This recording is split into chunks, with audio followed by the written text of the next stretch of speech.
Hello, this is Michael Yan in Chiang Mai, Thailand on 29 April 2020, and it's 10:01 in the morning here in Chiang Mai, Thailand. I've got on the line Al Johnson, whose picture you cannot see, and also my friend Sargis Sangari. I'm going to let Al take it. Al? Hey, well, thanks, Mike. It's nice to be on again here from Seattle. But the reason you don't have my picture is I've got a face that's built for radio, so it's probably best if your audience doesn't see my face right now. So, but we're thankful that we got this time slot again, and also we're able to get Sargis Sangari back. So, Colonel Sangari, thanks again for coming back on. We had some technical difficulties last week. Again, I blame jamming, and then hopefully this week, we can keep the line up and solid this time, so we can hear all that good important stuff you have to say. So, thank you very much for coming back this week. Let's give it a couple minutes, by the way, Sargis, for some folks to get on. We should chit-chat for a couple minutes. And actually probably reintroduce Sargis. There's this delay. I see people coming on now, and we'll see what people say about our audio. Where are you at, Sargis, and how's the weather there? I'm Skokie, Illinois, so I'm part of the larger Chicago area, Cook County, and the weather's still somewhat been cold and warm, so we're hoping that it becomes a little bit warmer. Unfortunately, we're still under the lockdown, so we're going to be extended right now all the way through the end of next month. We'll see if the governor makes a different decision here in Illinois.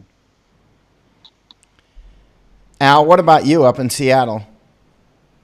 Actually, we've been having some very good spring weather. We don't want to broadcast that out too much because then people start moving into Washington State. But the weather in Western Washington, just near Seattle, Fort Lewis, is actually very nice. So we've been enjoying the spring, getting out in the sunshine, trying to get vitamin D so we can get that immune system up as peak performance as we can possibly get right now. Great. I think we've got a few folks on now. Hello, everybody. I see a lot of people saying the audio is good and the video is good. That's good. That's very good to hear. And so, Al, why don't you take it away here? And I'll just be lurking and occasionally interjecting. There's a lot of Sargis has a lot of interesting things to talk about on the Assyrian issues and Turkey issues, and just, anyway, listen to him. You'll see what I mean. Al?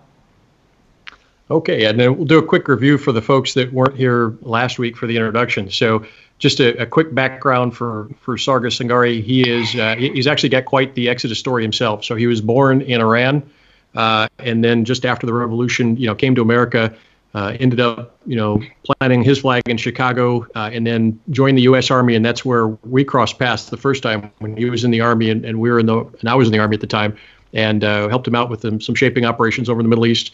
And then after the war, he continued to serve. He set up the Near East Center for Strategic Engagement, and then continued to serve, on the side that way. And then recently, he threw his hat in the ring. I believe it's the 9th Congressional District in Chicago. Is now running for the U.S. Senate. So a very tough district, but he's determined to go forward with it. So having said that, in the time that I've known him here, about almost 10 years now, has been, he's been focused on the threats to the United States. And one of the key things that, I noticed particularly about him was he did not ignore China. So, 10 years ago, you could barely get a few people besides, Bill Gertz, Gordon Chang and yourself that, even paid attention to China. Everybody was kind of tunnel vision on this thing. But there were a few that could see the larger picture, and Sargis Sangari was one of those. And so that's why we kept in touch over the years. And he helped us out, as you remember, Mike, in Tokyo at the conference that we had there. So he spoke about, personnel from that region that went over to the Middle East would become radicalized and then bring that radicalization back home. And so it was an eye-opener for many folks there in Tokyo about what was actually going on and how they were involved in it. So good things, but I won't steal any more of his thunder. I'd like to introduce Sargis here and say, first off, thanks for coming on. And then if you could give us a little more of your story, and for a lot of people that don't know what the Assyrian Christians are, the community you come from, if you could explain a little bit of that as well. Thank you very much, Al. Thank you for the wonderful introduction, especially Mike for having me on again. You guys are a little bit more powerful than I thought. Last time I was on, as soon as I was done with my interview, my entire site went down. So the Near East Center for Strategic Engagement, if anybody's trying to look at it, the WordPress has been compromised. Their servers in both Taiwan and also Singapore have been taking a hit. since we talked. So we've shifted everything right now. If you want to look me up, instead of going to the NEC-SC.com, you have to go to NECSE.net because that's our backup. You won't see what we have for this year. You're going to go all the way back to our archives to December of last year. But that's what happens when you hang around Mike and Al. The Chinese take a special interest in you. With that said, though, look, we knew that China was going to be an issue. I'm glad we had an opportunity that all three of us working hard on this piece, looking at as to what the Shanghai Corporation Organization was going to do within the region and what was happening with the relations being built in the Middle East. You just blasted right. I'm sorry to interrupt, Sargis, but you just blasted right by the Shanghai Organization. That's very important to lay that out exactly what that is. Yeah, look, let's start it this way. I mean, remember when we were talking about Tokyo, we came back and I wrote an article, The New Power Relations and the Middle Eastern Crisis. And we had looked at that in October of 2015. That was 8 months after we were on stage together in February of 2015 in Tokyo. And I had made a presentation in Tokyo, Japan, as Al alluded to it, that looked at how China's influence in the SCO was not being checked by the U.S. So for those who don't know what the SCO is, it is a intergovernmental organization that was founded in Shanghai, China. It was established on June 2001. And the SCO itself currently comprises of 8 member states. They are led by China. You have India as being one of them. Russia is part of it. Pakistan is one of it. The Southern Caucasus locations are part of it. Uzbekistan is one of them. And then they also have 4 observer states that are interested currently as to ascending to what they call full membership. Afghanistan being one, Belarus, Iran, and Mongolia. So China's looking at that Silk Road. Which Mongolia? Well, depending on which Mongolia they decide, you're right. But they're looking at that. Silk Road really to develop their economic route. And there's also dialogue that is taking place with 6 what they call partner nations. Armenia is one, Azerbaijan, Cambodia, Nepal, Sri Lanka, and Turkey. So this Here is what the SCO Thailand, is. Cambodia. So this is what the SCO is, right? China, you go back 40 years ago, they were starving to death. They had to eat whatever they could get their hands on. And they realized, they said, look, you know what we want to do? We want to expand. How are we going to expand? Let's go back to the old Silk Road and try to expand our power base. So most of these countries, as you see, fall in their backyard and fall along that Silk Road again. So when we came back at the time, under the Obama administration, we wrote the article that was really focused on what the SCO was doing. And at that time, I explained last time we were talking that President Obama was well on his way of trying to leave the Middle East. And he was looking at pivoting towards South America. I was there in a diplomatic capacity in Kuwait. That's where me and Al initially met. And I saw the final troops being pulled out of Iraq. You mean pivot to Asia, not South America. Well, right.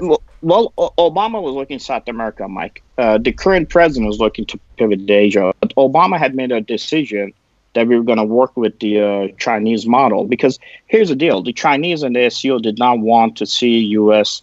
really delve into Asia because they were looking at expanding within that region. So when we came back, we looked at what are the interest points? Why isn't Obama using his base with India and his base with other nations to try to check China's expansion? And part of that was because he was literally following the same model that was breached by China as to what the vision of the Chinese was. Remember that Wang Yi, who in 2012 stood on stage and at Brookings Institute, he made a statement that China has a certain vision for the region, and proposed a vision as to how the United States and China can work together. At that time, when he was talking about this particular vision, he said that U.S. and China are diverging in their focus as to what they want to see for their position within the global stage. And he stated that if we work together within this new model that China had proposed, this new concept, that what we would do is we would be able to get to a point where the two nations could avoid any type of friction point, and that would spark a possible conflict between them. So in this concept of saying that we're two powers or dominant global powers are expanding for our own and self-interest, in his concept, which he titled the New Power Relations, he stated that it was necessary for this China's vision to be accepted in order for us to be able to have peace between the two nations, in order to prevent the wars that, as he referenced, that killed millions in the previous century. Now, of course, you figure that the Obama administration would come back and maybe offer a new vision or counter to what Wang Yi had proposed at the Brookings Institute, but they didn't. We started conceding a lot of the regions to the Chinese. Remember, we were saying when we were having discussions between all three of us that we don't understand why even the ambassadors at the time were causing friction points with some of our key allies within the region. A lot of the regions that we conceded to the Chinese or will concede in the future to the Chinese were effectively in a position where the Chinese were using the barrel of the gun to enforce Beijing's rule over those particular territories. So where we are right now is part of it is because of the decisions I've made under previous administration. Given the controlling concept of how communists are and their nature, the Chinese regime is altogether a dictatorial regime that wants to expand its philosophy and export it to other nations. This is what led to where we are today, which is a lot of the nations that they're working with are not happy with them. Speaking of that, expanding, you see Daniel Miller has a question. Are Mike, Al, or Sargis looking at China's tentacles in Mongolia, outer or inner Mongolia? See, that goes back to what Sargis is saying. Outer Mongolia to Mongolians is inner Mongolia to China, right? So it's reversed, if you know what I'm saying. So they're trying to obviously take Mongolia and everything that they can get their hands on.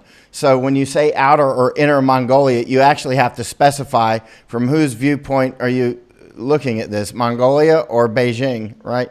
So yeah, I'm sorry, Al. I mean Sargis. Yeah, no, and look, and this is where I had written a series of articles in the Daily Herald going back to last year and looking at the backyard wars, and I think that under the current administration, we did try to see what we could do within Mongolia because Mongolia is of an interest to us. Look, if you want to have effects on China, you have to be able to affect China with what it believes is backyard, which is Mongolia, is Korea, it's Japan, these areas which give us an opportunity to kind of put pressure on China like China is putting pressure on us.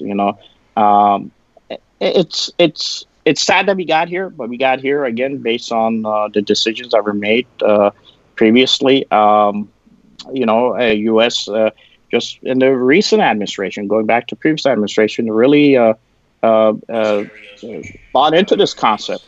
They bought into and actively embraced China's vision for what they were trying to do. This new power relations concept that was introduced by them. And actually, even under Susan Rice, when she gave her speech at Georgetown University after the Wang Li's speech, she neither articulated a new counter vision to what he had proposed, nor spoke of America's interest specifically in promoting what we call the liberal, democratic, humanitarian right values that we don't hear anymore a lot of times out of the various different administrations.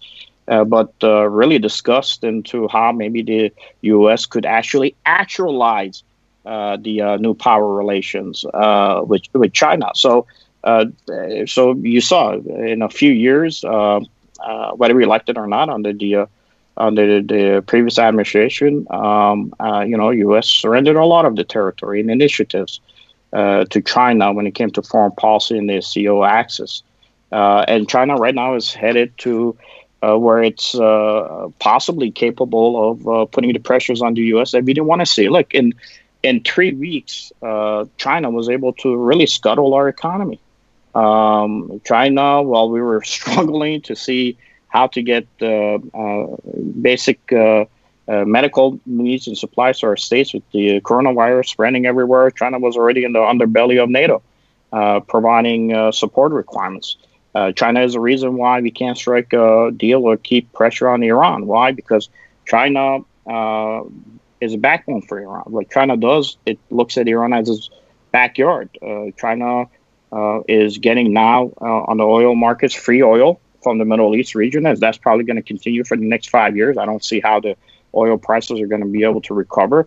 And all these countries in the Middle East that we want to have influence on, that we know where China needs its fuel and oil and food, China is getting free oil from them. What does it do? It turns around, like in the case of Iran, says, I'm going to represent you on the global stage. I'm going to defend you because I sit on the Security Council in the UN, and you continue as is. China's the reason why Iran's able to, have the ballistic capability that it has currently, and is going to be probably the reason whether or not Iran is going to have enough money to be able to get its hands on a nuclear weapon.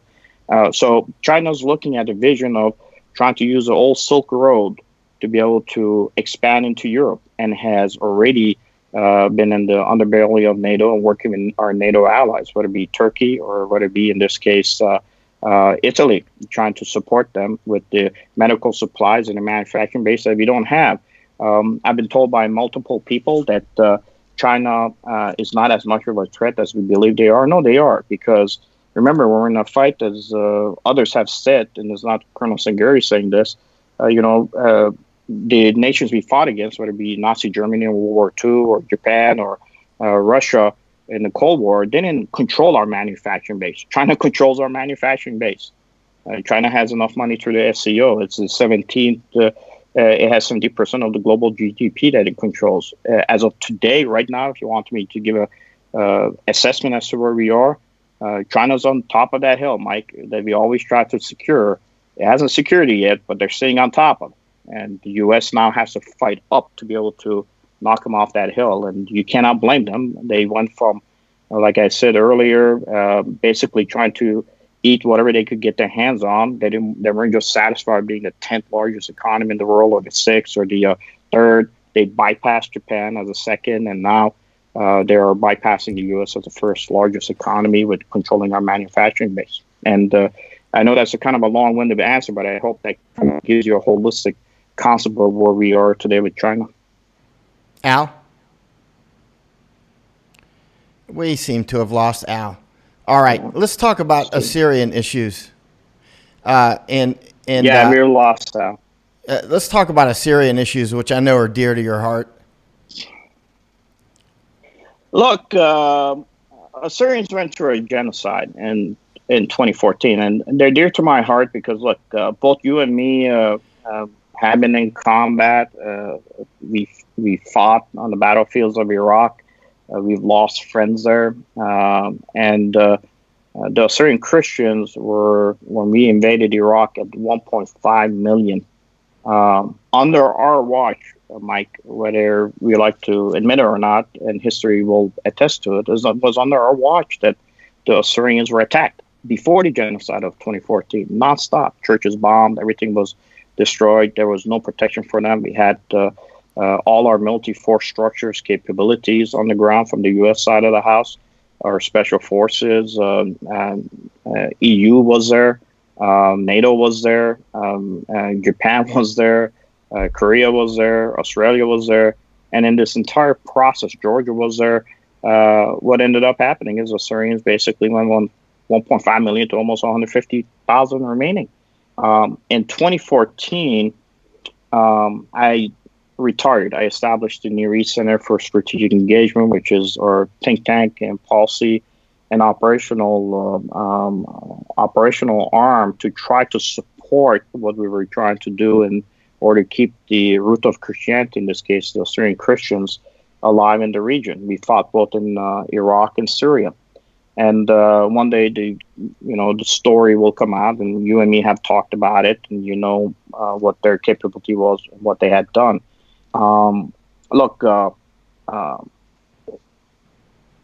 The Middle East, where Assyrians sit, is in turmoil. It always will be in turmoil. It will be because we always sink money into groups that are not like-minded like us.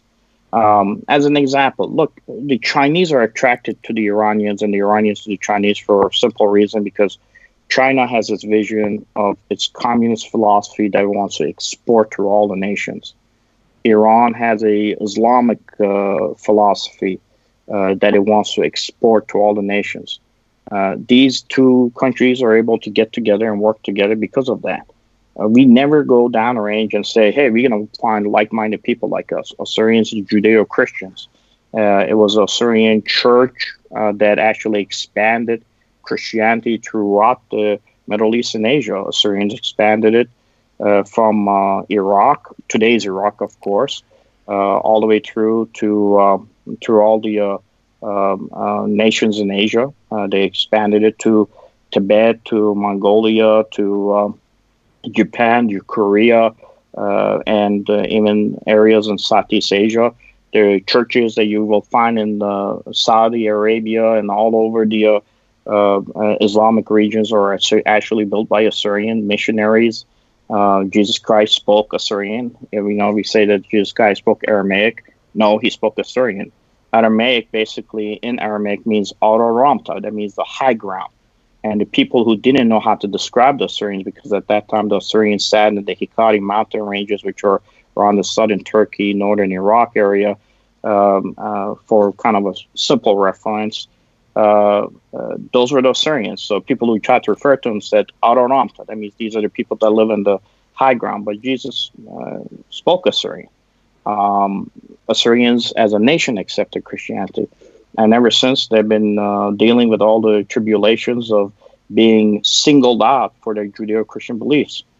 So as China and others look for individuals to link in with that are like-minded, I never understood why we never decided to support these individuals who are like-minded from our philosophies of the Judeo-Christian beliefs and support them. Under the Iraqi constitution, the Assyrians do have a right to have a region, just like the Sunni Muslim Kurds have. And the reason I always reference it that way is because they're Sunni Muslims, majority. They do have Shiites in there. In 2014, when the Assyrians were going through a genocide, the Kurdish youth in Erbil were tearing down a Christmas tree because they didn't want to see the representative of Christianity there.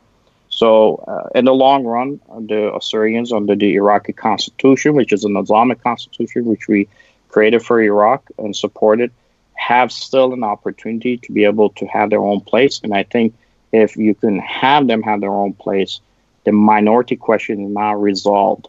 Because under the Iraqi constitution, it stands being an Islamic constitution, you'll never be able to solve the minority issue. And I've said this to the State Department, because every time a politician in the Parliament of Iraq makes a decision, he has to go to a Sunni or a Shia clergy leader and say that this is what I'm going to do for the Christians. And under the dictates of the Islamic dictates, you're not supposed to do anything for the Christian Assyrians. It doesn't exist. So the only one who could unsolve it is the U.S. side. And if you can allow to take that minority issue off the table for Iraq, then I think you're going to see a much better quality of discussions between the Muslim Kurds and the Iraqi Arab, whether it be Shia or Sunni, to be able to get to an understanding of how to share the resources. These nations in the Middle East right now, the only resource they have is oil. And China is taking it for free. They have nothing else that they could back up to allow them to live in freedom once China goes into their region. And I told the National Security Council 3 years ago when I met with them, I said, hey, what are you going to do when China uses its 43 million Christians, whether it suppresses them or not, to try to make friends with the Christians of the Middle East, especially the Assyrians. There's no answer. They never thought about these things. The things we don't think about, others think about. There's a reason why we're right now stuck in a position where we're violating our own constitution to try to force people to stay at home, not knowing how we're going to be able to get the manufacturing base away from China as quickly as possible, while China and the SCO are expanding within the region. And will continue to do so, I hate to say, in the detriment to the U.S. Speaking of quarantine, how's it going in Chicago? It's going, the quarantine itself, I got to tell you, Mike, I mean, some of the stuff you hear about it just makes no sense to me. But look, in the past, there have been orders of quarantine regarding a particular people and places. In my state of Illinois, the law that is governing the Department of Public Health allows for these type of orders. However, as a matter of due process, there are provisions that challenge such order in courts, and currently there's a challenge in the courts to the travel order that the governor of our state had put together as a part of a blanket order, and is moving to the courts. So while our state governor has cited that these laws are basis for the various orders, they don't apply to those blanket orders, and it's all what we call smoke and mirrors, pretending to have legal authorities that the U.S. Constitution just prohibits. With all that said, to include the current court challenge in our state to the governor's orders to stay at home, which was brought up by a Republican representative who's currently in the Senate in Springfield, Illinois, which is our capital, I can simply say that I'm not a medical professional, and I'm sure that the governor and the mayor are taking their lead on these requirements from the medical professionals, I'm hoping, which is why my family and I have supported and still continue to support the stay-at-home requirements, 12 flatten this curve, as we say, and the other requirements to include the wearing of the mask and gloves, and I wear those when I go out with my family, especially in public settings. But at the end of the day, it's a big but, we do this on a volunteer basis.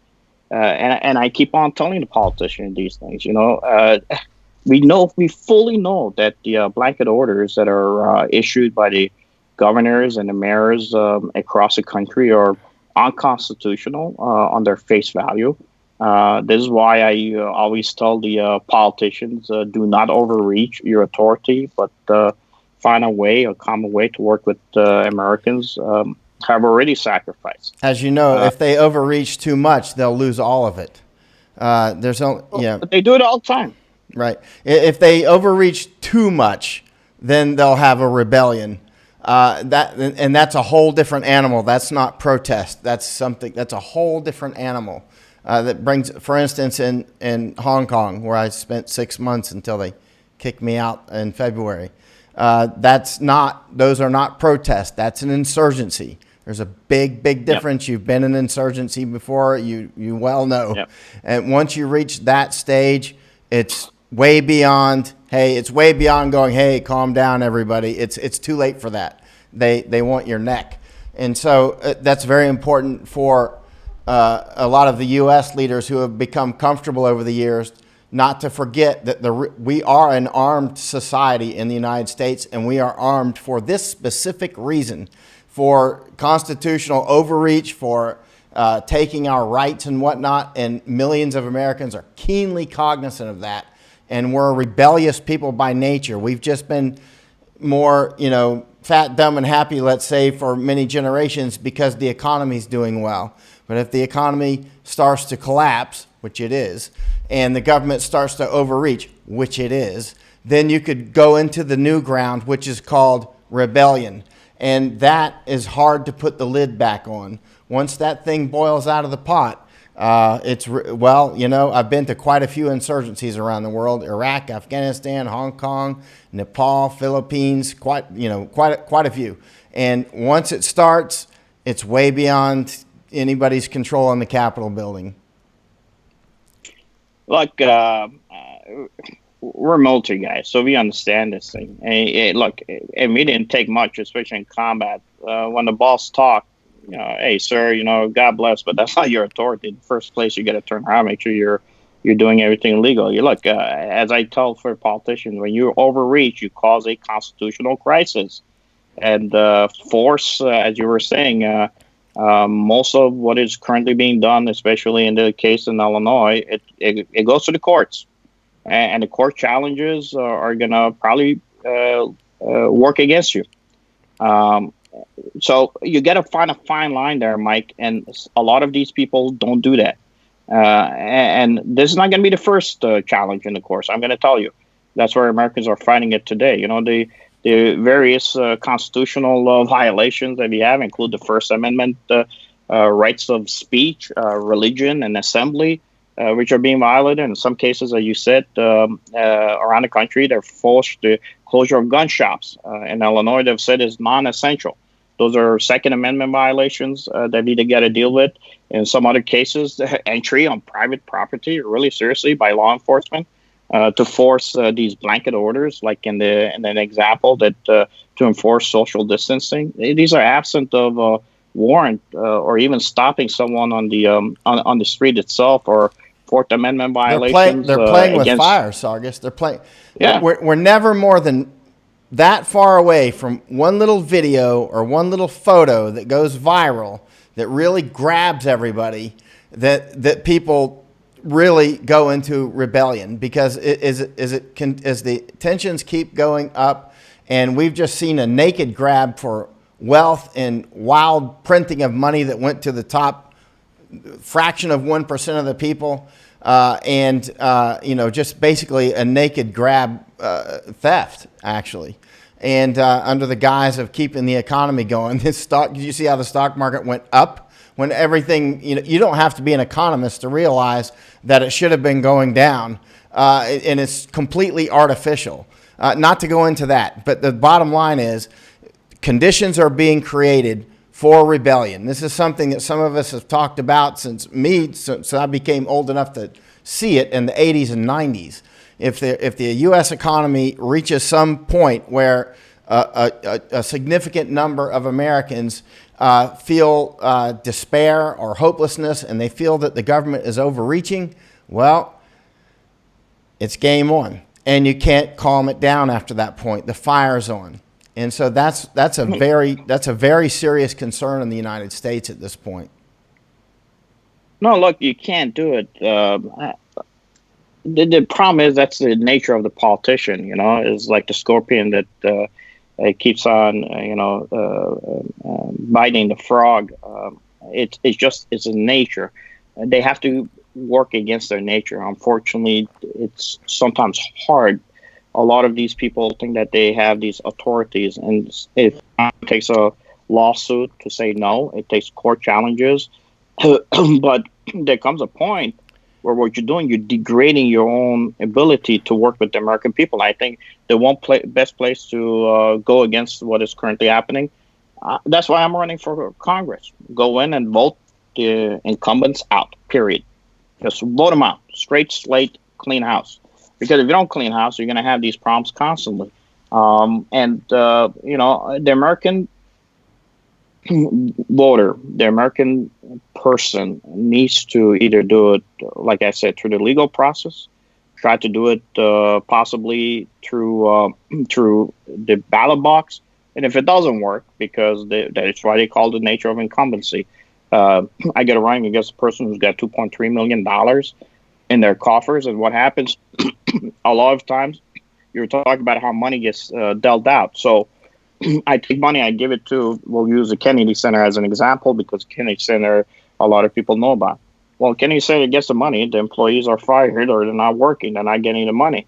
A year from now, what happens, or even during this time of the election, you have people who are in the Kennedy Center or receive that money turn on and give a donation to the various different parties that they're supporting. So money comes into the coffers of the people that are running in Congress. So I don't want to say that in some instances we would call that how you launder money to people that you want to help you stay in power. But that's the type of a feeling Americans get. They feel that they're being betrayed, that all you're doing is giving money to people who are going to turn on and give you through either a super PAC or a PAC or through a donation check money back to you because you're the one who stood on the House floor or in the Senate and said, I want money for this particular organization.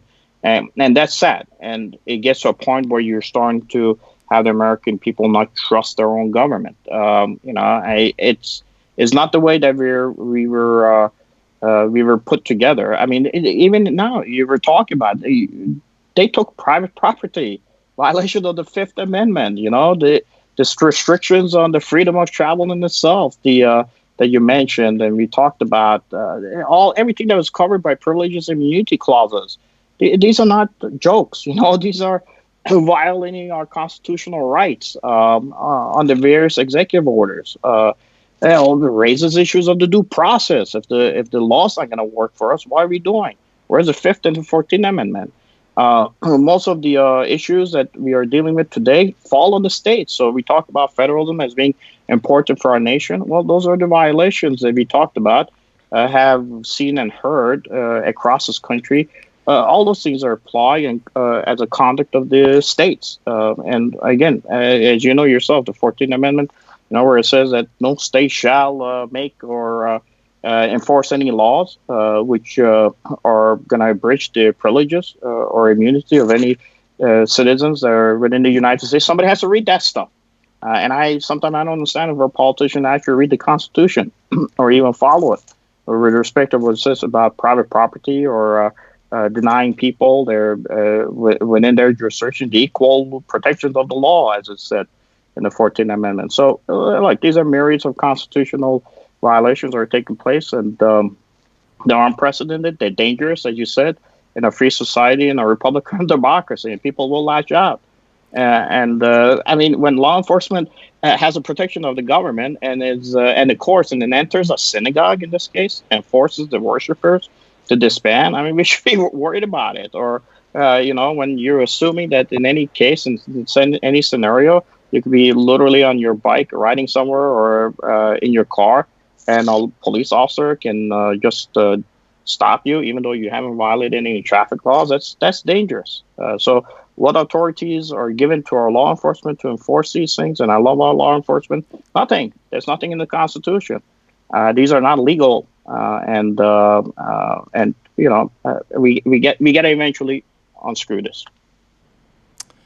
All right, Sargis, I'd love to have you back on again very soon. And with Al next time, we seem to have lost him somewhere. He dropped off into Netherlands. And can you mention the name of your website one more time, please? Well, it is necse.net right now, because you're going to have to go to our archives, guys, because the